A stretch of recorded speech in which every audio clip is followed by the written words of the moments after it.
రోజు నుంచి మళ్ళీ చెప్తారా? తప్పకుండా మనము ఆ పరమశివుడు ఎలా ఆవిర్భవించాడో అలాగే ఆ యొక్క దుంటి గణపతి గురించి, కాశీ యొక్క విశిష్టత గురించి తెలుసుకుంటూ వస్తున్నాము.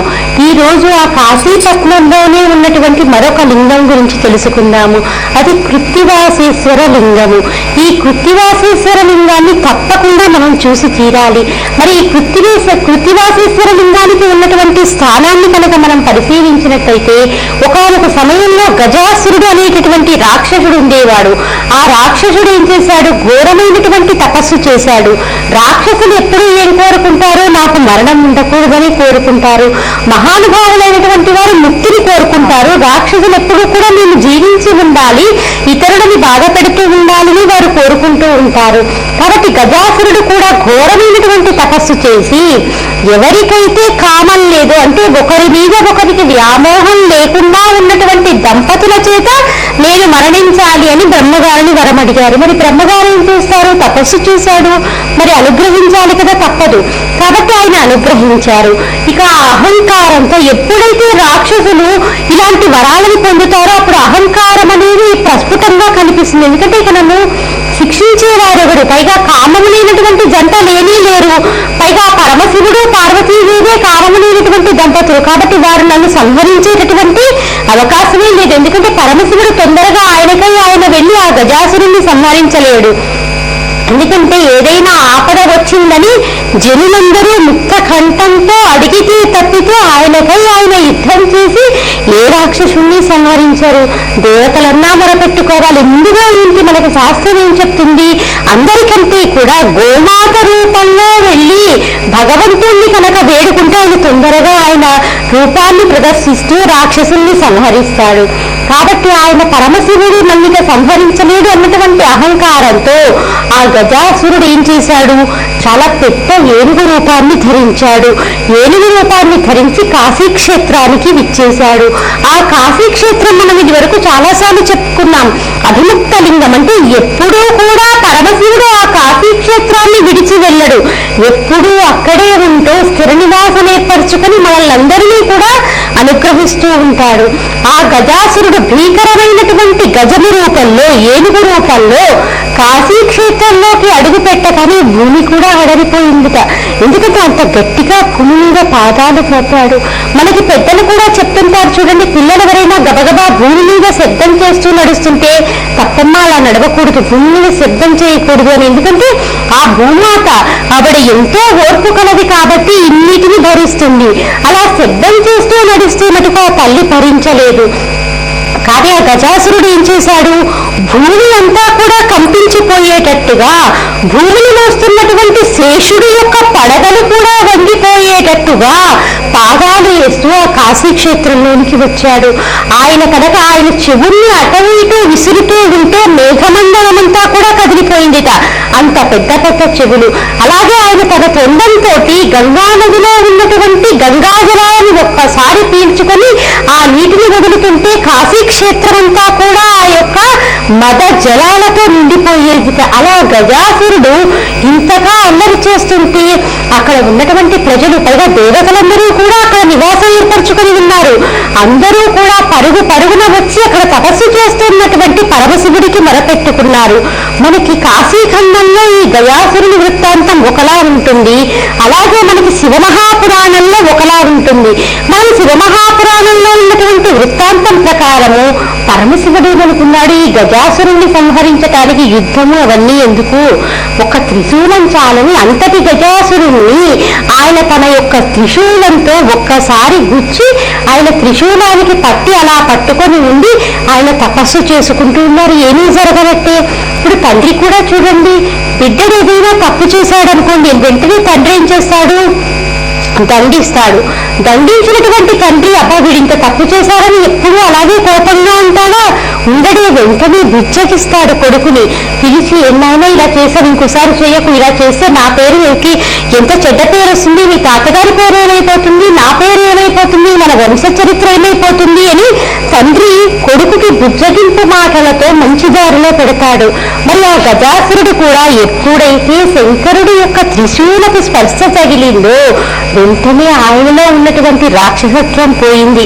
అయ్యో, నేను ఎంత తప్పు చేశాను, అభ్యుక్తలింగం ఈ కాశీక్షేత్రము, పరమశివుడు నిత్యం ఇక్కడే స్థిర నివాసం ఏర్పరచుకుని ఉంటారు, అలాంటి స్థానానికి వచ్చి నేను ఇలా ప్రవర్తించటమా అని ఆ త్రిశూల స్పర్శ చేత అతనిలో కూడా సత్వగుణం వచ్చింది. సత్వగుణం ఎప్పుడైతే వచ్చిందో ఆయన మనసు కదిలి సామవేదాన్ని ఎంతో చక్కగా గానం చేశారు. సామవేదం అంటేనే శాంతికి చిహ్నము కాబట్టి ఆ సామవేదం చదివేసరికి పరమశివుడు ఎంతో సంతోషించాడు. తండ్రి కూడా చూడండి, ఎంతో తప్పు చేసినటువంటి కొడుకు మళ్ళీ చక్కగా తన ప్రవర్తనతో చక్కటి మార్కులు తెచ్చుకుంటే తండ్రి ఎంత పొంగిపోతాడు. అమ్మో, నా కొడుకు అన్నటువంటి భావనతో తండ్రి కొడుకుని దగ్గరికి తీసుకుంటాడు. మరి పరమశివుడు కూడా మనందరికీ కూడా తండ్రితో సమానము కాబట్టి వెంటనే ఎప్పుడైతే ఆ గజాసురుడు సామవేదాన్ని గానం చేశారో ఎంతో ఆనందించాడు పరమశివుడు. ఏనాయనా, ఇంత చక్కగా నువ్వు సామవేదాన్ని గానం చేశావు, ఇంతటి త్రిశూల స్పర్శతో నీ శరీరం బాధపడుతున్నప్పటికీ ఎంతో అందంగా సామవేదాన్ని గానం చేశావే, ఇంతగా నన్ను మునిపించావు కాబట్టి నీకేం కావాలో కోరుకో అన్నాడు. వెంటనే ఆ గజాసురుడు, అతనిలో సత్వగుణం పెళ్ళుగుతుంది కాబట్టి వెంటనే ఆ గజాసురుడు ఏం చేశాడు, స్వామి ఇప్పుడు నా పేరుతో ఇక్కడ ఒక లింగం రావాలి, పైగా నేను నా శరీరానికి ఉన్నటువంటి చర్మాన్ని నువ్వు ధరించాలి, నీ భుజాన నువ్వు ఉత్తరీయంగా వేసుకోవాలి, పైగా దానికి ఒక ఆంక్ష కూడా పెట్టాడు. అంటే సామాన్యంగా ఏంటి, జంతువుల యొక్క చర్మము మామూలుగా అది రక్తం కొడుతూ ఉంటే దుర్గంధ భూయిష్టంగా ఉంటుంది. మనకే చూడండి, ఒక వేలు కోసుకుందనుకోండి, వేలు కోసుకోగానే రక్తం కారుతూ ఉంటే కాసేపటికి చూస్తే అక్కడంతా కూడా కొంచెం దుర్గంధం వస్తూ ఉంటుంది. మరి జంతువు యొక్క రక్తం కూడా అంతే కదా. మరి కాబట్టి ఆ చర్మం ఏంటి, ఎప్పుడూ కూడా దుర్గంధం రాకూడదు. ఇంత రక్తం కారుతూ ఉన్నప్పటికీ కూడా నువ్వు నా భుజం మీద వేసుకున్నటువంటి చర్మానికి దుర్గంధం ఉండకూడదు. పైగా కొంతసేపటికి చర్మం ఏమైపోతుంది, గట్టి పడిపోతుంది. ఎప్పుడైతే మనం శరీరం నుంచి ఆ యొక్క చర్మాన్ని విడదీస్తామో గట్టి పడిపోతుంది. కానీ ఎప్పుడూ కూడా అది గట్టి పడకూడదు, దుర్గంధం రాకూడదు, గట్టి పడకూడదు, చక్కగా సుగంధంతో ఉండాలి, ఎప్పుడూ నీ భుజాన్ని వీరి ఉండకూడదు. ఇలా నువ్వు నన్ను అనుగ్రహించు అని చెప్పాడు. వెంటనే పరమశివుడు, మరి తండ్రి కదా, జగతపితరం మందే పార్వతీ పరమేశ్వరం అనేసి మనకి చెప్తూ ఉంటాం కదా, మరి అంతటి పరమశివుడు కూడా తండ్రితత్వం ఉండటం చేత వెంటనే ఆయన్ని అనుగ్రహించాడు. కాబట్టి పరమశివుడు తన ఉత్తరీయంగా ఏదేసుకుంటాడు, ఆ గజాసురుడి యొక్క చర్మాన్ని వేసుకుంటాడు. కాబట్టి మనకి కాశీలో ఉన్నటువంటి కృత్తివాసీశ్వర లింగాన్ని మనం దర్శించినట్లయితే చాలా చల్లగా ఉంటుంది. లోపలికి వెళ్తే శివలింగం ఎంత చల్లగా ఉంటుందో మనల్ని ఆ పరమశివుడు అంతలా అనుగ్రహిస్తాడు. అందుకే కదా మనం ఏ శివాలయానికి వెళ్ళినా కూడా పైన ఒక పాత్ర ఉంటుంది, ఆ పాత్ర మీద నుంచి బొట్టు బొట్టుగా నీళ్లు ఆ లింగం మీద పడేటట్టు చూస్తాము. ఇలా లింగం మీద పడేటట్టు చూడడానికి కారణం ఏంటి, లింగం ఎప్పుడూ కూడా చల్లగా ఉండాలి. ఆయన ఎంత చల్లగా ఉంటే చుట్టుపక్కల ఉన్నటువంటి ప్రదేశం అంతా కూడా అంత శాంతిగా ఉంటుంది. కానీ ఈ కృత్తివాసేశ్వర లింగాన్ని మనం కనుక ముట్టుకుంటే అక్కడ చుట్టూ ఉన్నటువంటి నేలంతా కూడా ఒక రకమైనటువంటి ఉష్ణాన్ని కలిగి ఉంటుంది. ఆ కృత్తివాసేశ్వర లింగానికి ఉన్నటువంటి పానువట్టం ఒక రకంగా ఉంటుంది. కానీ ఎప్పుడైతే మనం ఆ లింగాన్ని ముట్టుకుంటామో అప్పుడు చాలా చల్లగా ఉంటుంది. ఒక ఐసుగడ్డని ముట్టుకుంటే ఎంత చల్లగా ఉంటుందో అంత చల్లగా ఉంటుందంటే ఇప్పుడు ఇలా చెప్పిన దానికంటే కూడా ఎప్పుడైతే మనం కాశీ క్షేత్రానికి వెళ్ళి ఓహో కృత్తివాసేశ్వర లింగం గురించి ఇంతలా చెప్పుకున్నాం కదా, మనం విని ఉన్నాం కదా, మరి ఈ కృత్తివాసేశ్వర లింగం నిజానికి అంత తేడాగా, అంటే నేల ఒక రకంగా, పానువట్టం ఒక రకంగా, లింగం యొక్క చల్లదనం అలాగే ఉందా అని చూస్తే మనకు అప్పుడు ఆ అనుభూతిని మనము ఆస్వాదించగలుగుతాము. అంత చల్లగా కృత్తివాసేశ్వర లింగం ఉంటుంది. అలాగే మనకి ఈ కాశీ క్షేత్రంలో ఈ కృత్తివాసేశ్వర లింగం ఇంత చల్లగా ఉంటుంది. మళ్ళీ అంత చల్లగా ఉండేటటువంటి లింగము డెహ్రాడూన్లో ఉన్నటువంటి ఇంకొక లింగము. ఆ లింగం కూడా అక్కడ ద్రోణాచార్యుల వారు ఎంతో తపస్సు చేశారు ఆ లింగానికి. అక్కడే పరమశివుడు అశ్వత్థామని అనుగ్రహించాడు. ఆ లింగాన్ని మనం ముట్టుకున్నప్పటికీ కూడా చాలా చల్లగా ఉంటుంది. కాబట్టి ఈ కృత్తివాసేశ్వర లింగాన్ని దర్శనం చేసుకున్న వెంటనే మనం చేసుకున్నటువంటి పాపాలన్నీ పోవడమే కాకుండా ఆయన చల్లదనము యొక్క స్పర్శ చేత మనమందరము కూడా అనుగ్రహింపబడ్డాము. కాబట్టి ఆ చల్లదనం చేత మన జీవితంలో కూడా ఎలాంటి ఒడిదుడుకులు ఉన్నప్పటికీ కూడా అవన్నీ కూడా తొలగిపోతాయి. కాబట్టి కృత్తివాసేశ్వర లింగం యొక్క చరిత్ర ఇది. మరి ఈ కృత్తివాసేశ్వర లింగం గురించి తెలుసుకోగానే మనకు అనిపిస్తుంది కదా, అరే ఒక్కసారి మనం కూడా వెళ్ళి కాశీ క్షేత్రానికి వెళ్ళి కాశీలో పరమశివుడి యొక్క ఆవిర్భావం గురించి తెలుసుకున్నాము, ఆ డుంటి గణపతి గురించి తెలుసుకున్నాము, మరి ఇప్పుడు ఈ కృత్తివాసేశ్వర లింగం గురించి తెలుసుకున్నాము. ఎలా అయినా మనం ఈసారి మన ప్రయాణాన్ని కాశీ వైపు నడిపించాలి అన్నటువంటి భావన ప్రతి ఒక్కరి హృదయంలో కూడా కలిగి తీరుతుంది. పైగా కాశీ క్షేత్రానికి వెళ్ళినటువంటి ప్రతి ఒక్కరూ కూడా దర్శనం చేసుకుని వచ్చిన తర్వాత పూజ చేసేది గంగకి మరియు కాలభైరవుడికి చేస్తాము.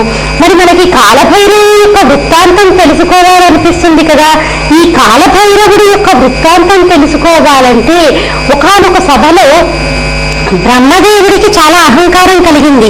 అంటే బ్రహ్మదేవుడికి అహంకారం కలిగిందండి, అప్పుడప్పుడు మనకు కూడా అహంకారం కలగచ్చా అని మనము ఆలోచించకూడదు. ఇలా అహంకారం కలగడానికి కూడా ఏదో ఒక కారణం అంతర్లీనంగా ఉంటుంది. కాబట్టి బ్రహ్మదేవుడికి అహంకారం కలిగింది. నాకు 5 తలకాయలు ఉన్నాయి, పరమశివుడికి కూడా 5 తలకాయలు ఉన్నాయి. సజ్జోజాత అఘోర వామదేవ సత్పురుష అని ఈ 5 రకాల తలకాయలతో ఆయన ఉంటాడంటే శివలింగానికి ముఖం ఎట్టుందంటే మనం ఎటు చెప్పలేం. 4 ముఖాలతో పైన కూడా ఆయనకి తలకాయ ఉంది, 5 ముఖాలతో ఆయన మనల్ని అందరినీ కూడా అనుగ్రహిస్తూ ఉంటాడు.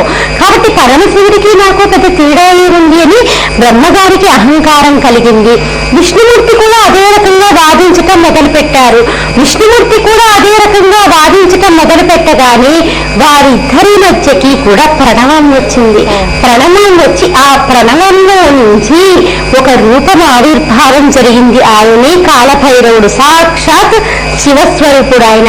ఆ కాలభైరవుడు ఆవిర్భవించి మీరిద్దరూ ఎందుకు ఇలా తగులాడుకుంటున్నారు, మీరు గొప్ప అంటే మీరు గొప్ప, బ్రహ్మగారికి ఎందుకు ఇంతటి అహంకారం కలిగింది, నాకు 5 తలకాయలు ఉన్నాయి, బ్రహ్మగారికి 5 తలకాయలు ఉన్నాయని కదా అని పరమశివుడు ఏం చేశాడు, తన యొక్క గోటితోటి మనము ఒక చెట్టు నుంచి ఒక పుష్పాన్ని ఎలా అయితే తుంచేస్తామో గోటితోటి, అలాగే పరమశివుడు కూడా బ్రహ్మగారి యొక్క ఒక తలకాయని తుంచేశాడు. అప్పుడు బ్రహ్మగారికి 4 తలకాయలు అయ్యాయి ఎప్పటి నుంచే, లేకపోతే బ్రహ్మగారికి కూడా 5 తలకాయలు ఉండేవి.